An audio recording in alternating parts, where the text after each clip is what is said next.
Ali človek lahko izbere srečo?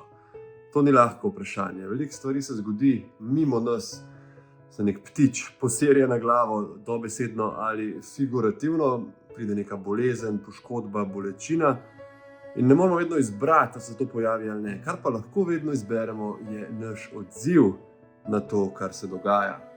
In iz odziva pridejo navade, in navade spreminjajo življenje. Kakorkoli, to so neke iztočnice, ki jih bom odpiral na svojem nastopu na dogodku Izberi srečo, kjer bom skupaj še s 5 drugimi predavatelji oziroma predavateljicami iskal odgovore na te večne vprašanja stresa, notranjega miru, sreče. Vabljeni 15. marca v Hotel Mons v Ljubljani. Upam, da se srečamo.